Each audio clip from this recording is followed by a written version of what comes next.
Are you constantly putting others first? Do you find yourself saying yes when you desperately want to say no?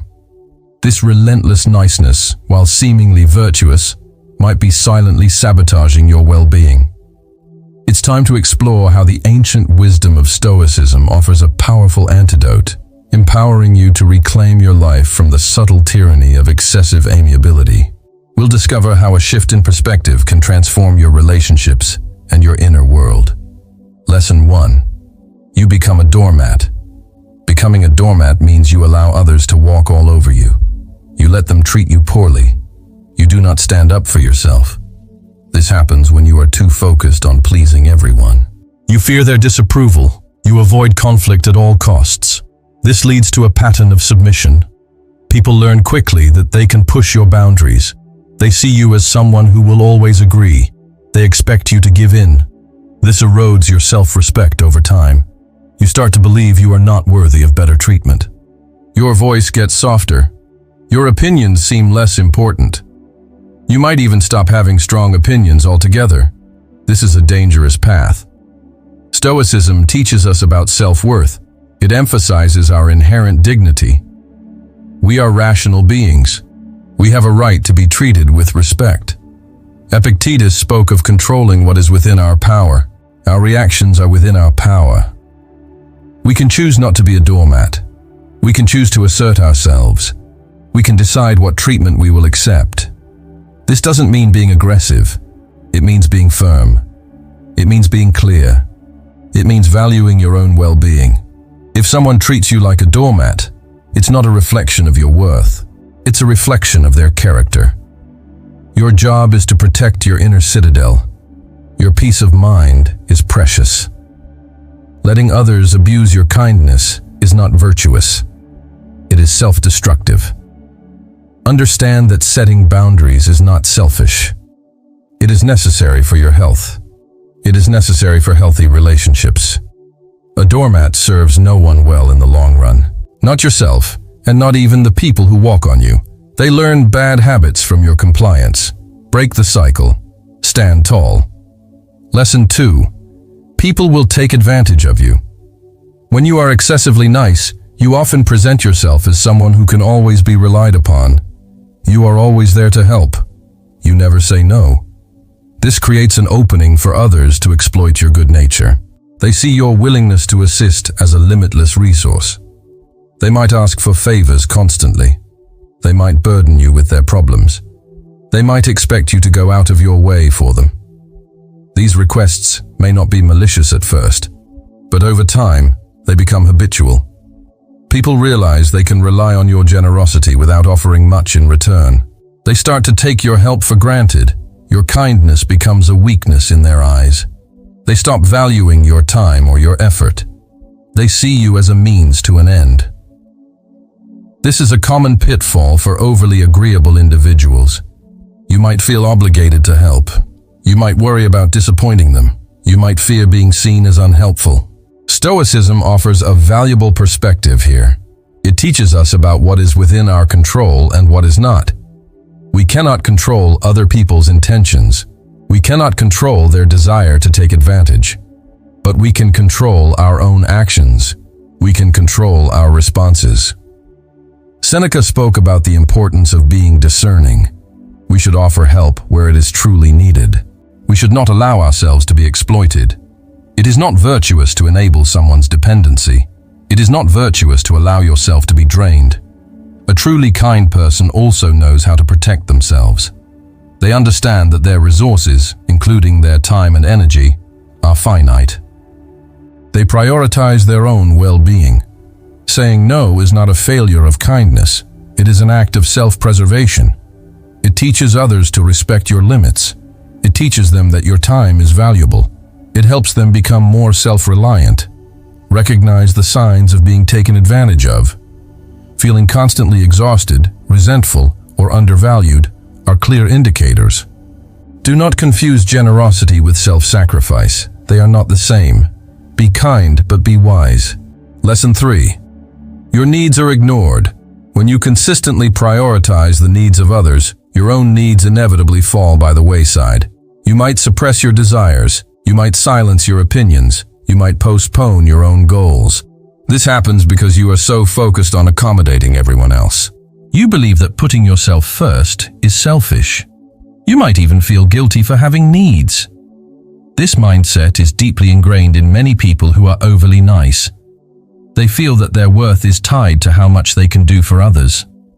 As a result, they never voice their own requirements. They never ask for help. They never assert their own boundaries. They become invisible in their own lives. Others may not intentionally ignore your needs. They might simply be unaware of them. This is because you never communicate them. You never make them known. You suffer in silence. This leads to profound dissatisfaction. You feel unheard. You feel unseen. You feel undervalued. This builds up over time. Stoicism encourages self-awareness. It urges us to know ourselves. This includes understanding our own needs. It is not selfish to acknowledge what you require to thrive. It is necessary for your well-being. Marcus Aurelius emphasized the importance of self-care. He understood that a healthy mind and body are essential for living a virtuous life. You cannot pour from an empty cup. If your own needs are perpetually ignored, you will eventually burn out. You will have nothing left to give. It is your responsibility to advocate for yourself. It is your responsibility to communicate your needs clearly. This might feel uncomfortable at first. It might feel unnatural. But it is a vital step towards a balanced life. Start with small steps. Identify one need you have. Then communicate it to someone. See how empowering it feels. Your needs are valid. They deserve to be met. Ignoring them is a disservice to yourself. It prevents you from living a full and meaningful life. Take care of yourself so you can truly care for others. Lesson 4. You build resentment. Being overly nice, while seemingly benevolent, can secretly fester into deep-seated resentment. This happens when your endless giving goes unappreciated. It happens when your sacrifices are not acknowledged. You constantly put others first. You say yes to every request. You go out of your way, even when it exhausts you. You do all of this hoping for recognition. You hope for reciprocity, but often it doesn't come. People simply get used to your generosity. They expect it. They don't see it as a special effort anymore. This creates a hidden bitterness within you. You start to feel taken for granted. You feel undervalued. You might even feel angry at the people you are trying to please. You might also feel angry at yourself for allowing this to happen. This resentment is a heavy burden. It eats away at your inner peace.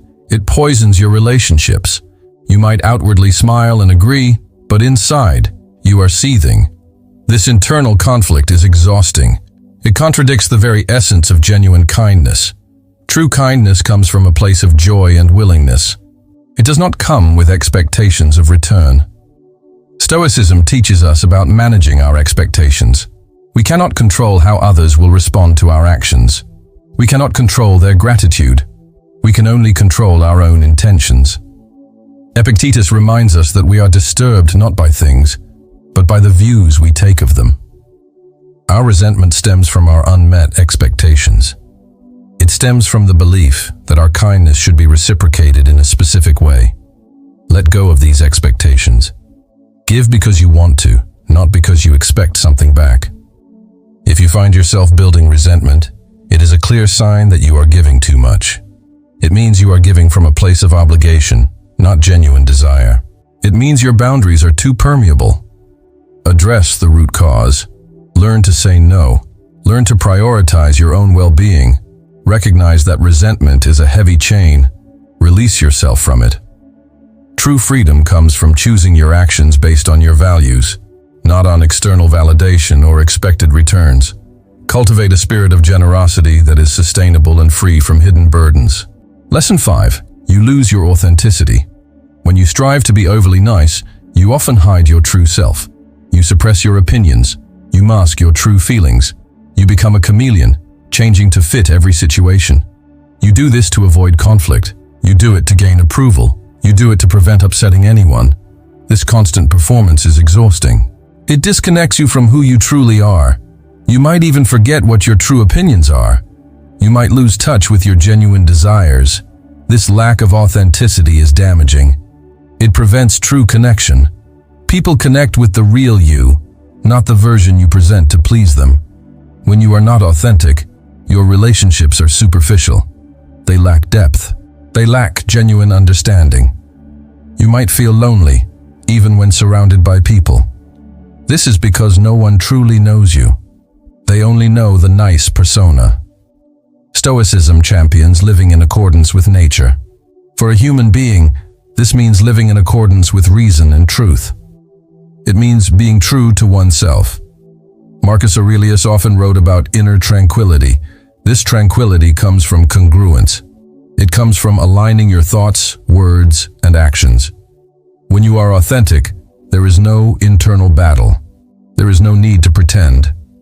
There is a sense of peace. Embracing your authenticity requires courage. It means being willing to be unpopular sometimes. It means being willing to disagree. It means being willing to set boundaries.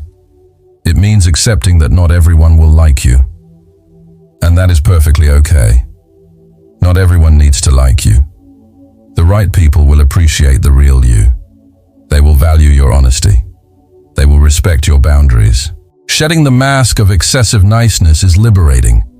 It allows you to breathe. It allows you to be seen. It allows for genuine connections. Don't fear being your true self. It is your greatest strength. Live with integrity. Live authentically. This is a path to genuine happiness and stronger relationships. Lesson 6. It hinders your personal growth. Being excessively nice often means avoiding discomfort. It means shying away from challenges. It means never venturing outside your comfort zone. You might avoid asking for promotions. You might avoid taking on new projects. You might avoid difficult conversations. This is because you fear upsetting others. You fear criticism. You fear failure. But growth happens in discomfort. It happens when you face challenges. It happens when you learn from mistakes. If you are always playing it safe, you stunt your own development. You remain stuck in the same patterns. You never push your limits. You never discover your full potential. You might even sabotage your own success. This is because deep down, you believe you don't deserve more. You might fear that success will make others jealous. You might fear that it will make you less nice. This self-limiting belief is a major barrier to personal growth. Stoicism teaches us about virtue and self-improvement. It encourages us to strive for excellence. It urges us to constantly learn and grow. Seneca spoke about the importance of facing adversity. Challenges are opportunities for growth. They are tests of our character. If you are always avoiding these tests, you deny yourself the chance to strengthen your inner resolve. Embrace the discomfort. Seek out challenges. Ask for what you want. Speak your mind, even if it's unpopular. Learn from your mistakes. Do not let the desire to be nice prevent you from becoming your best self. Your growth benefits not only you, but also those around you. A stronger, more capable you can contribute more meaningfully. The path to personal growth is not always smooth. It involves overcoming obstacles. It involves learning to endure. It involves a willingness to be imperfect. But it is a journey worth taking. Do not sacrifice your potential for the sake of perpetual agreeableness. Grow, evolve, and become the person you are meant to be. Lesson 7. You attract the wrong people. When you present yourself as someone who is always agreeable and always available, you inadvertently send out a specific signal. You attract people who are looking for someone to take advantage of. You attract those who are emotionally needy. You attract individuals who lack boundaries themselves. These people are drawn to your perceived weakness. They see an opportunity to offload their responsibilities. They see someone who will cater to their whims. They are not interested in a balanced, reciprocal relationship. They are interested in what you can do for them. This creates a cycle of unhealthy relationships. You might find yourself surrounded by people who drain your energy. You might feel constantly exhausted by their demands. You might wonder why your relationships always feel one-sided. This is because you have unconsciously invited this dynamic. Your excessive niceness acts as a magnet for these types of individuals. Stoicism emphasizes self-mastery. It teaches us about choosing our associations wisely. We are influenced by the company we keep. If you are constantly surrounded by people who diminish you, it will be harder to cultivate your own virtues. It will be harder to live a life of purpose. Marcus Aurelius warned against allowing others to disturb your inner peace. He advocated for guarding your mind. This includes guarding your associations. It is not unkind to distance yourself from people who consistently bring you down. It is an act of self-preservation. It is an act of wisdom. Learn to identify the red flags. Notice if someone always takes and never gives. Notice if they consistently disrespect your time or energy. It is okay to prune your social circle. It is okay to prioritize relationships that are mutually beneficial. Seek out people who uplift you. Seek out those who challenge you to grow. Seek out those who respect your boundaries. You deserve relationships that are balanced and enriching. Do not settle for anything less. By being less nice in the superficial sense, you create space for truly meaningful connections. Attract those who value you for who you are, not for what you can provide. Lesson 8. You lack boundaries.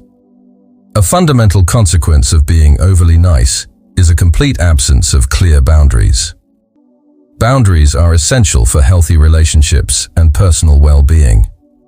They define what you are comfortable with. They communicate your limits. They protect your time, energy, and emotional space.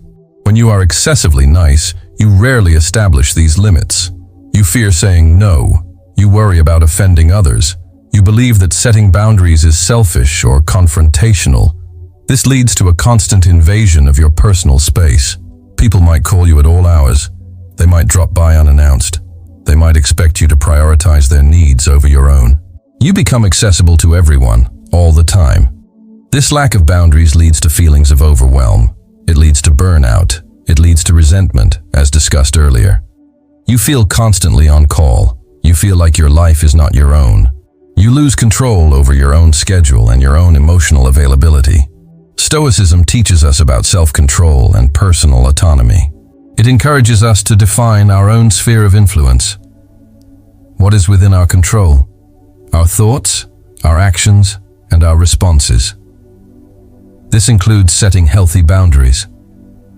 Seneca wrote extensively on the importance of managing one's time and energy. He understood that these are precious resources. Allowing them to be constantly depleted by others is a form of self-neglect. Setting boundaries is not an act of aggression. It is an act of self-respect. It is a clear communication of your needs. It teaches others how to treat you. It clarifies expectations. It strengthens relationships by making them healthier and more sustainable. Start by identifying areas where your boundaries are weak. Are you always saying yes to extra work? Are you letting friends borrow money without clear repayment plans? Are you allowing constant interruptions? Then, practice setting small boundaries. Start with a simple no. You don't need to give a lengthy explanation. A polite but firm refusal is sufficient. It will feel uncomfortable at first. You might even experience pushback, but persist. Your well-being depends on it.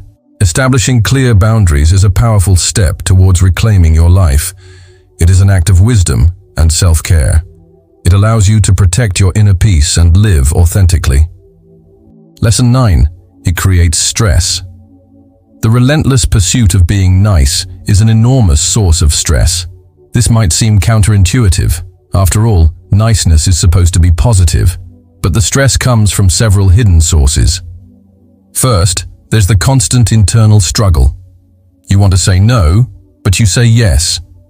This internal conflict creates tension. You are not aligned with your true feelings.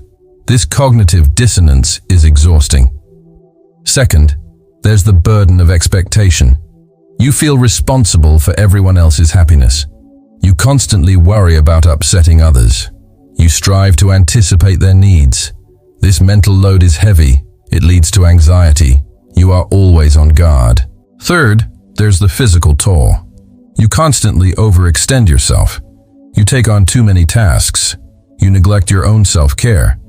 This leads to exhaustion, both mentally and physically. Your sleep might suffer. Your energy levels might plummet. Your immune system might weaken. Fourth, there's the resentment. As discussed, holding on to unspoken anger and frustration is incredibly stressful. It eats away at your inner peace. All of these factors combine to create a constant state of low-level stress. This chronic stress has serious health implications. It affects your mood, your focus, and your overall quality of life. Stoicism offers powerful tools for managing stress. It teaches us about distinguishing between what is within our control and what is not. We cannot control other people's reactions. We cannot control their demands. But we can control our own responses. We can control our own choices. Epictetus encouraged us to focus on our own prohairesis, our moral purpose. If being nice compromises our moral purpose and our well-being, then it is not virtuous. It is self-sabotage. Practice acceptance of what you cannot change. Learn to let go of the need for external validation. Understand that your worth is not tied to how much you do for others. Your peace of mind is paramount. Saying no can be an act of self-preservation. It reduces your commitments. It frees up your time and energy. It allows you to prioritize your own well-being. This, in turn, reduces your stress levels significantly. Embrace the idea that sometimes the kindest thing you can do for yourself is to say no. Protect your inner calm. Guard your mental and physical health. True peace comes from alignment, not from endless self-sacrifice.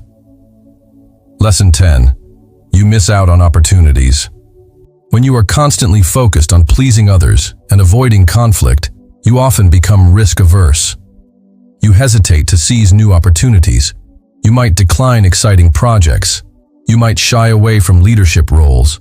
You might avoid networking events. This is because these opportunities often involve stepping outside your comfort zone. They might require you to assert yourself. They might involve the possibility of failure or criticism. The fear of not being nice enough or of potentially upsetting someone becomes a huge barrier. This causes you to stay in your current situation, even if it's unfulfilling. You play it safe. You settle for less than you are capable of. You watch as others seize the chances you were too timid to take. This leads to regret. You look back and wonder, what if? You realize that your desire to be universally liked held you back. Stoicism emphasizes action and courage. It encourages us to live a life of purpose. It teaches us that virtue is found in striving and in fulfilling our potential. Seneca often wrote about living fully and not fearing death or failure. He believed that inaction was a greater tragedy than failure. If you are always putting other people's comfort before your own aspirations, you are sacrificing your own future. You are denying yourself the chance to truly flourish. Embrace the idea that some opportunities require you to be assertive. Some require you to be a leader, not just a follower. Some require you to prioritize your own ambition. This doesn't mean being ruthless. It means being strategic. It means having confidence in your abilities. It means recognizing your own worth. Do not let the fear of upsetting a few people prevent you from pursuing your dreams. The world needs your unique talents. It needs your contributions. Stepping into new opportunities might mean saying no to existing demands. It might mean disappointing some people, but the reward is immense: personal fulfillment, growth, and a life lived to its fullest potential. Do not let niceness be the invisible chain that binds you. Break free. Seize the opportunities that align with your purpose. Live a life of courage and intention.